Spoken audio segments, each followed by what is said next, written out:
So, sabi mo po, dumating yung time dito sa Mindanao, o dito sa inyo sa Bukidnon na may mga conflict. Oh, may conflict ng May mga group ng pang-terrorist. terrorist group. Ano to? Mga Christians ba to o Muslims? Moro Muslims ko yan. Okay, so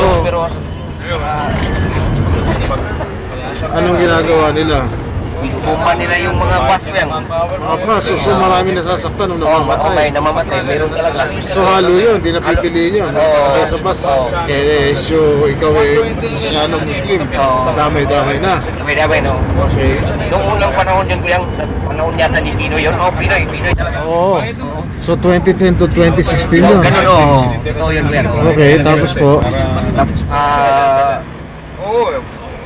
sa yun sa mga sa katong mga bombing at saka dito naman nung una din ang iba din yung mga NPA. So marami rin NPA. Oh noon. Pero na yun kuyang na putulan na sila, mahina na sila ngayon. Naputo ng sungay. Pagdating ni Duterte talagang sineryoso sila eh. Talaga. Daming operasyon dito kaya, daming operasyon yung bilang sa ilang. Kaya nagkaroon ng giyera din sa Marawi. Marawi, sa San Fernando, doon sa Valencia, sa Juan. Bukidnon, Valencia. Oo, full force talaga yun. Marami si Duterte talaga. So ang daming sundalo dito nun. Oo, seryoso talaga si Duterte sa peace and crisis ba? Ayaw talaga niya ng ganun bitaw. Kaya sa akin, malaki ang tulong ni President Duterte. Sana yung legacy ni President Duterte na sumunod sa kanyang anak na ganun din ang style ba? Kasi naging peaceful talaga itong Bukidnon eh. Naging peaceful talaga itong Bukidnon. Kasi takwa na sila eh. Pero sa ibang mga regions dito sa Mindanao, ganun din ang nangyari. Sa Bukidnon, sa Jensan, sa Cotabato, ganun din. Hindi ko masyadong nakuha ang ibang kwan ko yan. Basta ang sure ko talaga yung Bukidnon talaga. Kasi dito ko nalalaman ko talaga eh. Kasi minsan narinig pa yung mga putok. Yung mga putok pa. Talaga. Yung nangyari sa Ipasugong, malapit na yun eh. Yun yung legacy ni President Duterte na iniwan niya dito sa amin, dito sa Bukidnon. Yung paghina ng pwersa ng mga kapatid natin, mga naging iba, nasa ibang kamay ba? Left hand yung tawag, ganun no? Pero mga ganun, wala naman parang gawa. Kasi ako personally, hindi ko kabisado ang lifestyle niya dito, no? Although nakikita ko parang compared sa Manila, parang mas komplikado yung buhay namin sa Manila kumpara sa inyo dito eh. Dito parang bukod sa healthy living kayo rito, kasi fresh air, fresh food, di ba? Tapos less stress dito, hindi kayo obliged na mag-opisina katulad namin doon na 8 hours a day, nando kami sa office or paano. So, hindi ba hindi pa nagkakaroon ng personal mga away-away mga Muslim tsaka mga Kristiyano? Wala naman Muslim sa Muslim, wala naman gano'n? Wala na. Balikan lang sa personal na at siguro personal na reason ba? Okay, so pag ganun mga personal parang misunderstandings, paano nila isa-settle yun? Kasi ko pag minsan nag-aaway, nagpapakayan eh. Tama ba? I'll use the word patayan ha? Meron dito, yan, tinatawag nila na duri. Duri. Duri sa mga Muslim yun na prinsipyo ka na. Ang tawag nila duri. Buhay ang ginawa, buhay din ang kapalit pa. Okay. Sa ating Kristiyano, wala nun eh. Wala nun. Yun yung balik. Ayun, wala naman. So ngayon, hindi na nangyayari yun? Hindi na. Kung meron man, mga minimal na lang ba? so napag-uusapan na? Pag-usapan, Paano nalipot kami ni Brian sa Liaga? Ito sa Bukidnon yan, ang ganda na itong pwedeng tirahan dito. Kasi peaceful na eh. Tapos yung Muslim na maganda, wala kang masyadong papel. Ay lang, Bukidnon talaga. Ngayon, napansin ko din, hindi ko alam, siguro dahil bukod sa tayo mga magkakapatid, ang turingan natin sa isa't isa. Kaya maganda yung ating samahan, ano? Ang isang iniisip ko kasi is, yun nga, sabi mo, maganda na yung relasyon dito, peaceful na, wala na yung pagka mainit ulo, patayan agad, hindi na ganun.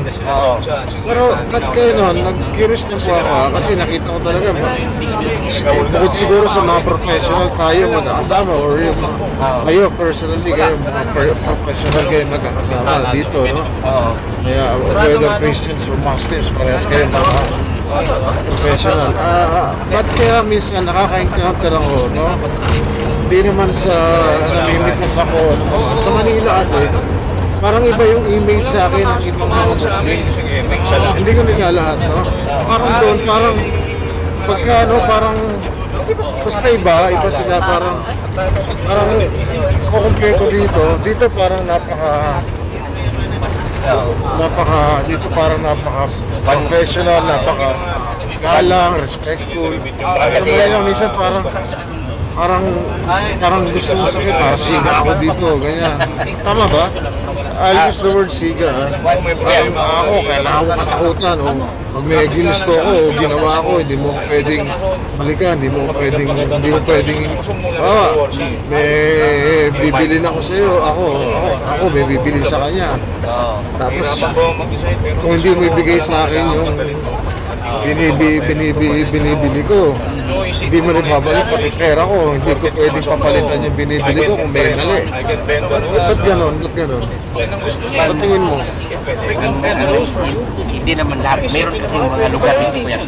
Yung mga place talaga na yung grupo ng mga kasuliran. Kasi ang nangyayari kasi ko yan ang gawa sa isa, parang pansilalati. Generalize. Generalize ba? Kasi tulad ng tabato. Maraming mga Moro rebels doon na talagang walang ginawa kundi manghasig. Yun yung nangyayari ko yan dahil sa kanila, yung mga Muslim na brothers na tinito ng mga babae, nanlamay. Okay. So, specific place lang yun. Hindi lahat ng mga lugar. Kasi, yung mga ganun klaseng So mga isolated cases yan. isolated case lang yan. Isolated lang yan. Totoo talaga yan. Nagbubumpa. Gusto na lang. Parang kasi, siguro, gusto nila nga yung prinsipyo nila. Kasi amin itong lugar na ito, amin itong lugar na ito. Kailangan walang makapasok sa ganun yung kukuhan ba. Ang nangyayari kasi ko yung generalize yung iba doon. Kasi dito, marami kasi itong Moro rivers dito noon na talagang uncontrolled, hindi pa controlled pa. Okay. Meron silang mga prinsipyo ng kanila, meron silang mga pinapalo ng mga batas na sa kanila lang na against sa government. Kaya nagiging determinado sila. Ang way nila sa pagbuwan sa kanilang against sa government is ganun. Gusto nilang mang-terrorist, mag-asik. Totoo talaga yung marami na kaya kawawa naman yung mga basta na mababait. Marami dito mababait. Mabait na. Isolated case lang yun. Isolated case talaga. Yun lang punto ko yan. Sa bagay, alam mo, sa Manila, majority ng mga tao doon, mga Kristiyano. Pero papansin ko nga, no, hindi naman, yung mga Kristiyano, sila pa nga yung pasaway eh. Sila pa yung gumagawa ng kabulastugan eh, no? Diba, tama? Nag-stay ka na rin minsan sa Manila, may tinitira. Saan ka doon nag-stay ko yan? One ko yan, dati Caloocan, yung dito ko, may dito ko doon. Saan doon? Sa Caloocan at hindi ko na makalimutan specific place. Sa South Caloocan, sa North Caloocan. 10th Avenue, ano yan, mga avenue ba yan? Monumento ba yan? Hindi ko na matandaan ko yan. Sige, sige, hindi bali po. Basta sa Caloocan. Nakapag-stay ka ron ng gaano katagal? 1 week.